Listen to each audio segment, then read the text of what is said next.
ਦਰਸ਼ਕੋ break ਤੋਂ ਬਾਅਦ ਤੁਹਾਡਾ ਸਭ ਦਾ ਭਰਪੂਰ ਸਵਾਗਤ ਹੈ। ਸੋ ਪਹਿਲੇ ਸੈਗਮੈਂਟ ਦੇ ਵਿੱਚ ਆਪਾਂ ਗੱਲਬਾਤ ਕੀਤੀ ਭਾਰਤ ਦੇ ਕਿਸਾਨਾਂ ਬਾਰੇ ਆ। ਦੂਸਰੇ ਸੈਗਮੈਂਟ ਦੇ ਵਿੱਚ ਆਪਾਂ ਗੱਲਬਾਤ ਕਰਨ ਜਾ ਰਹੇ ਹਾਂ ਭਾਰਤ ਤੇ ਚੀਨ ਦੇ ਵਿਚਾਲੇ ਜੋ ਕੀ ਹੋ ਰਿਹਾ ਹੈ ਉਸ ਬਾਰੇ ਕਿ ਕਿਸ ਤਰ੍ਹਾਂ ਭਾਰਤ ਤੇ ਚੀਨ ਦੇ ਫੌਜੀ ਕਮਾਂਡਰਾਂ ਵਿਚਕਾਰ 12 ਘੰਟੇ ਦੇ ਲਗਭਗ ਚੱਲੀ ਗੱਲਬਾਤ ਬਿਨਾਂ ਕਿਸੇ ਸਿੱਟੇ ਤੋਂ ਸਮਾਪਤ ਹੋਈ ਅਤੇ ਭਾਰਤੀ ਡੈਲੀਗੇਸ਼ਨ ਵਿੱਚ ਜਿਸ ਵਿੱਚ ਭਾਰਤੀ ਵਿਦੇਸ਼ ਮੰਤਰਾਲੇ ਦਾ ਨੁਮਾਇੰਦਾ ਵੀ ਸ਼ਾਮਲ ਸੀ ਬੇਰੰਗ ਵਾਪਸ ਮੁੜਿਆ। ਸੋ ਇਸ ਬਾਰੇ ਆਪਾਂ ਵਿਚਾਰ ਚਰਚਾ ਕਰਨ ਜਾ ਰਹੇ ਹਾਂ। ਸੋ ਅਸੀਂ ਚਾਹਾਂਗੇ ਕਿ ਤੁਸੀਂ ਸਾਡੇ ਨਾਲ ਇਸੇ ਤਰ੍ਹਾਂ ਹੀ ਬਣੇ ਰਹਿਣਾ। ਦੇਖਣ ਸੁਣ ਲਈ ਤੁਹਾਡਾ ਸਭ ਦਾ ਬਹੁਤ ਬਹੁਤ ਸ਼ੁਕਰੀਆ ਜੀ। ਡਾਕਟਰ ਸਾਹਿਬ ਕੀ ਵਿਚਾਰ ਹਨ? ਵੈਸੇ ਤੁਸੀਂ ਲਫ਼ਜ਼ ਬੇਰੰਗ ਵਰਤਿਆ, ਅਕਸਰ ਮੀਡੀਆ 'ਚ ਖਬਰਾਂ ਤਾਂ ਇਹ ਹੁੰਦੀਆਂ ਸੀ ਕਿ ਬਰਾਤ ਬੇਰੰਗ ਵਾਪਸ ਆਈ। ਜੋ ਤੁਸੀਂ ਖਬਰ ਦੀ ਡਿਟੇਲ ਪੜ੍ਹੋ ਤਾਂ ਹੁੰਦਾ ਸੀ ਕਿ ਭਾਈ ਉੱਥੇ ਜਾ ਕੇ ਉਹਨੇ ਡੋਰੀ ਮੰਗੀ, ਦਾਜ ਮੰਗਿਆ ਤੇ ਕੁੜੀ ਨੇ ਹੀ ਕਿਹਾ ਕਿ ਉਹਨੇ ਜੁੱਤੀ ਲਾ ਲਈ। ਉਹਨੇ ਕਿਹਾ ਵੀ ਆਓ ਕਿਹੜਾ ਆਉਂਦਾ ਵੀ ਬੇਰੰਗ ਵਾਪਸ ਆ ਗਏ, ਬੇਰੰਗ ਹੋ ਗਿਆ। ਸੋ ਮੈਂ ਸਮਝਦਾ ਵੀ ਗੱਲ ਤਾਂ ਇਹਨਾਂ ਨਾਲ ਵੀ ਇਹ ਹੋਈ। ਗਏ ਤਾਂ ਪੂਰੀ ਬਰਾਤ ਸਜਾ ਕੇ, ਮੇਰੇ ਕੋਲ 7ਵਾਂ ਕਿ 8ਵਾਂ ਦੌਰ ਹੈ ਇਹਨਾਂ ਦਾ ਗੱਲਬਾਤ ਦਾ। ਔਰ ਐਤਕੀ ਅੱਗੇ ਤਾਂ ਲੈਫਟੀਨੈਂਟ ਜਨਰਲ ਹਰਿੰਦਰ ਸਿੰਘ ਜਿਹੜਾ ਹੈ ਉਹਨੂੰ ਲੀਡ ਕਰਦਾ ਹੈ ਹੁਣ, ਕਿਉਂਕਿ ਉਹਦੀ ਰਿਟਾਇਰਮੈਂਟ 2 ਹਫ਼ਤੇ ਬਾਅਦ ਹੋ ਰਹੀ ਹੈ। ਔਰ ਐਤਕੀ ਨਾਲ ਉਹ PJK ਮੈਨਨ ਜਿਹਨੇ ਹੁਣ ਟੇਕ ਓਵਰ ਕਰਨਾ ਹੈ ਉਸ ਈਸਟਰਨ ਕਮਾਂਡ ਨੂੰ, ਉਹਨੂੰ ਵੀ ਨਾਲ ਲੈ ਗਿਆ। ਔਰ 2 ਲੈਫਟੀਨੈਂਟ ਜਨਰਲ ਹੋ ਗਏ, ਪੂਰੀ ਬਰਾਤ। ਔਰ ਨਾਲ ਬਰਾਤ ਦੇ ਵਿੱਚ ਖਾਸ ਤੌਰ ਤੇ ਮਿਨਿਸਟਰੀ ਆਫ ਐਕਸਟਰਨਲ ਅਫੇਅਰਸ ਦਾ ਜੁਆਇੰਟ ਸੈਕਟਰੀ ਨਵੀਨ ਸ਼੍ਰੀਵਾਸਤਵਾ। ਹੁਣ ਕਿਉਂਕਿ ਇਹ ਉਹੀ ਹੈ ਨਵੀਨ ਸ਼੍ਰੀਵਾਸਤਵਾ ਜਿਹੜਾ ਉੱਥੇ ਵੀ ਸੀ ਮਾਸਕੋ ਜਦੋਂ ਜੈ ਸ਼ੰਕਰ ਔਰ ਚਾਈਨੀਜ਼ ਫੋਰਨ ਮਿਨਿਸਟਰ ਦੇ ਵਿਚਾਲੇ ਅੰਡਰਸਟੈਂਡਿੰਗ 5 ਪੁਆਇੰਟ ਜਿਹੜੇ 5 ਨੁਕਤੇ, ਨੱਕ ਰਗੜ ਨੁਕਤੇ, ਕੰਨ ਫੜ, ਨੱਕ ਫੜ, ਲੱਤਾਂ ਦੇ ਥੱਲੋਂ ਦੀ ਕੁੱਕੜ ਬਣ, ਮੱਥਾ ਟੇਕ, ਅਸ਼ਟਾਂਗ ਪ੍ਰਣਾਮ, ਉਹ ਜਿਹੜੇ 5 ਪੁਆਇੰਟ ਸੀ। ਹੁਣ ਕਿਉਂਕਿ ਇਹਨਾਂ ਨੇ ਆਪਣੀ ਕਰਾਊਡ ਨੂੰ ਇਹ ਦੱਸਿਆ ਹੋਇਆ ਹੈ ਕਿ ਜੀ ਅਸੀਂ, ਜਿਵੇਂ ਰਾਜਨਾਥ ਸਿੰਘ ਨੇ ਜਿਹੜਾ ਆਪਣਾ ਪੋਸਚਰ ਰੱਖਿਆ ਕਿ ਜੀ ਅਸੀਂ ਸਖਤ ਨਾਲ ਦੀ ਨਾਲ ਰਫੇਲ ਆ ਗਏ, ਰਫੇਲ ਜਿਹੜੇ ਨੇ ਉਹਨਾਂ ਨੂੰ ਸ਼ਿੰਗਾਰ ਕੇ ਦੂਲਹਾ ਬਣਾ ਕੇ ਲਿਆਏ। ਫਿਰ ਅੰਬਾਲੇ 'ਚ ਜਦੋਂ ਇਹਨਾਂ ਨੂੰ ਇੰਡਕਟ ਕੀਤਾ 에ਅਰਫੋਰਸ, ਫਿਰ ਸਾਰੀ ਫਰਾਂਸ ਦੇ ਵੀ ਜਿਹੜੇ ਨੇ ਫਿਰ ਉਹ ਕੀ ਉਹਨੂੰ ਕਹਿੰਦੇ ਨੇ ਧੇਤੇ ਤੇ ਪਤੇਤੇ ਸਾਰੇ ਆਏ, ਉਹ ਵੀ ਸੱਦੇ ਔਰ ਉਹਨਾਂ ਨੂੰ ਕਰ ਲਿਆ। ਔਰ ਹੁਣ ਇਹਨਾਂ ਨੇ ਆਪਣੇ ਵੱਲੋਂ ਇਸ ਗੱਲਬਾਤ ਤੋਂ ਪਹਿਲਾਂ ਇਸ ਗੱਲ ਨੂੰ ਯਕੀਨੀ ਬਣਾਇਆ ਸੀ। ਉਹਨਾਂ ਨੇ ਕਿਹਾ ਜੀ ਜਿਹੜੇ ਰਫੇਲ ਜਹਾਜ਼ ਨੇ ਅਸੀਂ within 10 days of there induction ਅਸੀਂ ਉਹਨਾਂ ਨੂੰ ਐਕਟਿਵ ਕਰ ਦਿੱਤਾ ਹੈ ਉਸੇ ਈਸਟਰਨ ਬਾਰਡਰ ਲਦਾਖ 'ਚ, ਜਿੱਥੇ ਇਹ ਗੱਲਬਾਤ ਮੋਲਡੋ ਨਾਂ ਦੀ ਚਾਈਨੀਜ਼ ਸਾਈਡ ਤੇ ਹੋਏ ਚਸ਼ੂਲ ਦੇ। ਸਵੇਰੇ ਅੱਜ ਮੰਡੇ ਹੈ 9 AM to 9 PM, ਹੁਣ ਉੱਥੇ ਟਿਊਜ਼ਡੇ ਮਾਰਨਿੰਗ ਹੋ ਚੁੱਕਾ ਹੈ। ਸੋ 12 ਘੰਟੇ ਤੋਂ ਜ਼ਿਆਦਾ ਦੀ ਗੱਲਬਾਤ ਬੇਰੰਗ ਆਉਣ ਦਾ ਵਾਪਸ ਇਹ ਹੈ ਕਿ ਭਾਈ ਉਸੇ ਤਨਖਾਹ ਤੇ ਹੀ ਕੰਮ ਕਰਨ ਵਾਲੀ ਗੱਲ ਹੈ। ਔਰ ਇਹਨਾਂ ਨੇ ਜਿਵੇਂ ਰਫੇਲ ਨੂੰ ਜਿਹੜੇ ਨੇ 10 ਦਿਨਾਂ ਦੇ ਵਿੱਚ ਉਹ ਆਲਰੇਡੀ ਆਪਣੀਆਂ ਸੌਰਟੀਜ਼ ਢੋ ਰਹੇ ਨੇ, ਦੱਸ ਰਹੇ ਨੇ ਜੀ ਸਾਡੇ ਕੋਲ ਰਫੇਲ ਹੈ। ਉਹ ਇਵੇਂ ਹੀ ਹੈ ਜਿਵੇਂ ਉਹ ਕਈ ਵਾਰੀ ਸਕੂਲਾਂ ਦੇ ਵਿੱਚ ਜਿੱਥੇ ਇੱਕ ਵੱਡਾ ਭਰਾ ਵੱਡੀ ਕਲਾਸ ਸੀ ਤੇ ਛੋਟਾ ਛੋਟੀ, ਤੇ ਛੋਟੇ ਨੂੰ ਜੇ ਕੋਈ ਕੁੱਟਦਾ ਸੀ ਤੇ ਉਹਨੂੰ ਕਹਿੰਦਾ ਸੀ ਮੈਂ ਆਪਣੇ ਭਰਾ ਨੂੰ ਦੱਸਦਾ ਮੇਰਾ ਭਰਾ ਇੱਥੇ ਹੀ ਪੜ੍ਹਦਾ ਹੈ ਨਾ। ਸੋ ਉਹ ਇੱਕ ਕਿਸਮ ਦਾ ਇਹਨਾਂ ਨੇ ਦੱਸਿਆ ਵੀ ਰਫੇਲ ਅਸੀਂ ਦੱਸਿਆ ਜੀ ਤੁਹਾਡੇ ਕੋਲ, ਇਹ ਚੀਨੀਆਂ ਨੂੰ ਦੱਸ ਰਹੇ ਨੇ ਕਿ ਜੀ ਅਸੀਂ ਉਹ ਸੌਰਟੀਜ਼ ਰਫੇਲ ਢੋ ਰਿਹਾ। ਔਰ ਦੂਜਾ, ਔਰ ਇਹਦੇ 'ਚ ਇਹਨਾਂ ਦੀ ਆਪਣੀ ਖਬਰ ਹੈ ਇਹਨਾਂ ਦੀ ਏਜੰਸੀ ਦੀ, ਕਿਉਂਕਿ ਅਜੇ ਹੋਰ ਡੀਟੇਲ ਐਨਾਲਿਸਿਸ ਤਾਂ ਨਹੀਂ ਆਇਆ, ਲੇਕਿਨ ਜ਼ਾਹਰ ਹੈ ਕਿ ਚਾਈਨਾ ਦੇ Army commanders of India, China hold over 12-hour long talks to ease Ladakh standoff. For the first time, Indian team included a senior official from Ministry of External Affairs.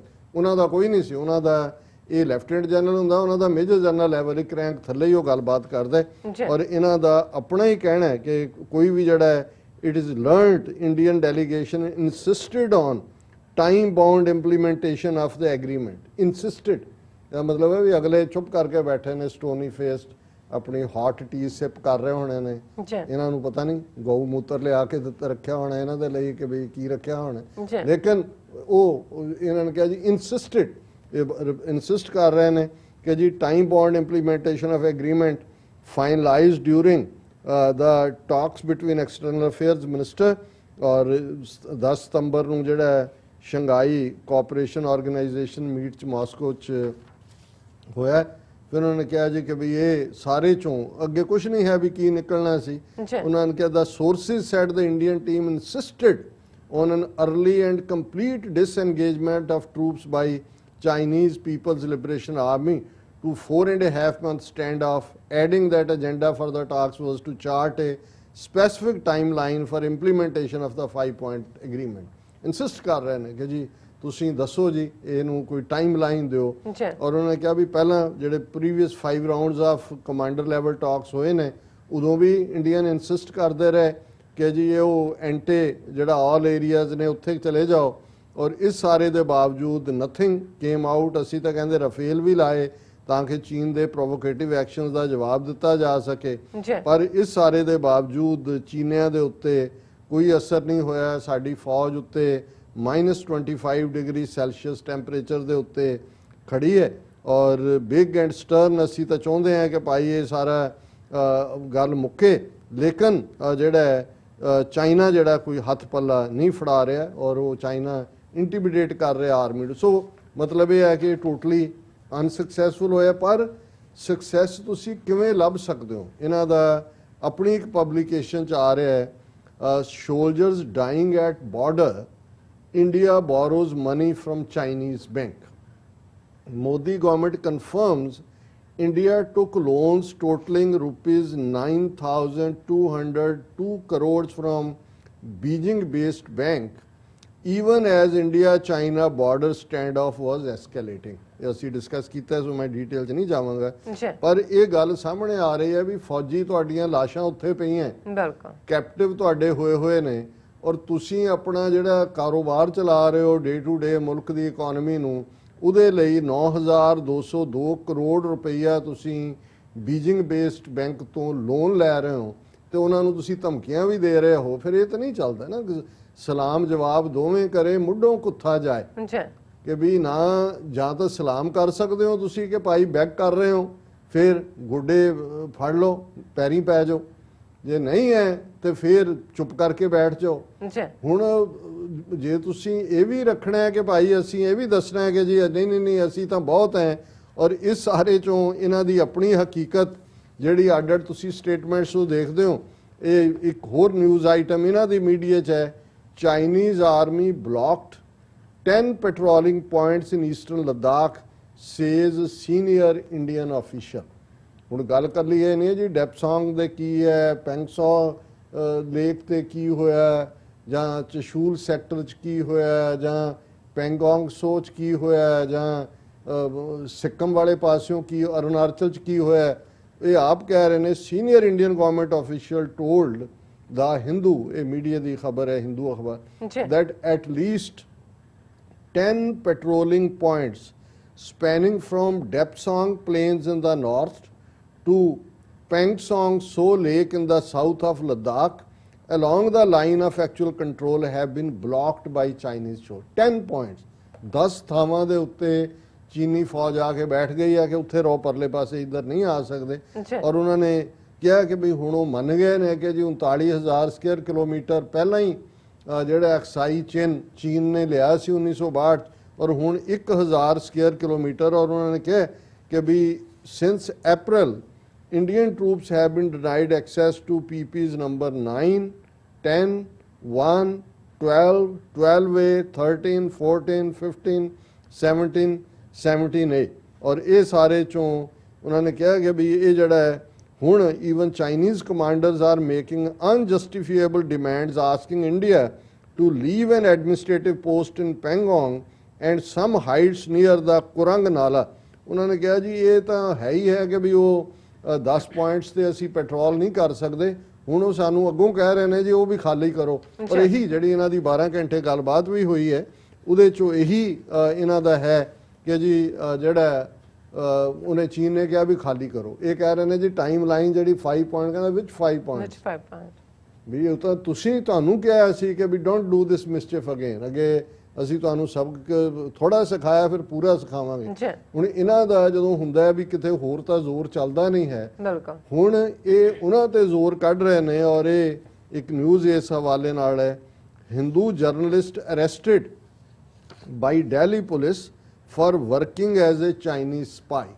ਹੁਣ ਇੱਕ prominent journalist, the Delhi police today announced the arrest of freelance journalist Rajiv Sharma for being part of a spy ring which included 2 foreign nationals In a statement, police claimed Sharma was passing sensitive information about India's border strategy and army deployment to Chinese intelligence. और ये कहानी हुई थी, even press council ने कहा है कि भाई ये डिस्टिंग्विश्ड जर्नलिस्ट है मिस्टर राजीव शर्मा, और इस सारे नूं जिहड़ा झूठे तौर ते फसाया जा रहा है, क्योंकि चाइना जिहड़ा राजीव शर्मा है ये ग्लोबल टाइम्स चाइना दे फ्रीलांस का मतलब ये होंदा है कि उन्हां दे कॉलम डिफरेंट थावां ते छपदे ने, और इस सारे नूं उन्हां ने ये कहा कि भी ये उन्होंने शर्मा वज उन्होंने 14 तरीक का अरेस्ट किया है, लेकिन प्रेस काउंसिल ऑफ इंडिया जिहदा वो खुद मैंबर प्रेस काउंसिल की सब तो वड्डी बॉडी है, has expressed outrage at the arrest of freelance journalist Rajeev Sharma under the official secrets act, pointing to the dubious track record of Delhi Police Special Cell in selectively framing journalists. ये press council कह रही है कि ये जी Delhi police है ये चुन चुन के जेडे कि हकीकत लिखते हैं और एक्सपोज करते हैं, उन्होंने स्पाई बना देंगे ने, और उन्होंने क्या प्रेस काउंसिल की स्टेटमेंट है, we are astounded to hear of the arrest of mister Rajiv Sharma, a well known independent journalist of long standing and a member of Press Club of India. इस level ਦਾ journalist है. This is an account of dubious track record of special branch. More generally also, the record of Delhi police is hardly a shining one, said the statement. फिर उन्होंने association ने किया, on the basis of statement of police released to the media, we have no hesitation in saying that police action is high-handed and may be inspired by obscure और questionable कंसीडरेशनस. उन्होंने फिर दो होर journalist का जिक्र किया जिन्होंने इदां दे केसां 'च फ्रेम किया गया है. हुण ये है कि डिग्गी खोते तो गुस्सा घुमियार ते कि भाई उत्थे तुसीं 12 घंटे बह के उन्हां दे सामने अखां 'च अखां पा के हिम्मत की करनी, देखते तो पैरों वाल ही होने ने, तो उन्होंने उवें ही बेरंग वापस भेज दिता है. तो उन्होंने नाल दी नाल कहा जी जिहड़े भी हकीकत दस रहे ने भी चीन दे सामने साडा किवें जलूस निकल रहा है, उन्हां सारियां नूं चाइनीज़ स्पाई बना दिओ, उन्हां नूं कह दिओ कि जी ये चीनियां तो पैसे लैंदे ने, ते जे किसान पंजाब दे विच हरियाणे दे विच यूपी दे हिस्से 'च खलोते ने कि भाई तुसीं साडी ज़मीन 'च ही सानूं मुजारे बना रहे हो हिंदू व्यापारियों के कॉरपोरेट सैक्टर नूं विच लिया के, तो उन्हां नूं कह रहे हैं कि दहशतगर्द ने, ये पाकिस्तान करा रहा है. ये 1980 च भी जिहड़े सिखां ने मंग अपने पाणियां दी उदों भी दहशतगर्दी हुई, और उस सारे नूं और मीडिया सारा कंट्रोल च है, और इस वेले सारा ही उन्हों का नैशनल मीडिया जां ईवन सोशल मीडिया ते ट्रोल बिठाए हुए ने, लेकिन ईवन कोई खबर बाहर नहीं निकलण दित्ती जा रही. तो जे कोई प्राइवेट मीडिया राही जां सोशल मीडिया राही कोई गलबात करदा है तो उत्थे उन्हां दी जिहड़ी है स्पेस पुलिस वो आके घरों चुक्या हुंदा है. ये उत्थों दी हकीकत है अज दी तरीक. बिल्कुल डॉक्टर साहब तुहाडा बहुत बहुत शुक्रिया. सो इत्थे लैने ब्रेक. व्यूअर्स तुसां नाल इसी तरह जुड़े रहना, मिलदे हैं आफ्टर दिस शॉर्ट ब्रेक.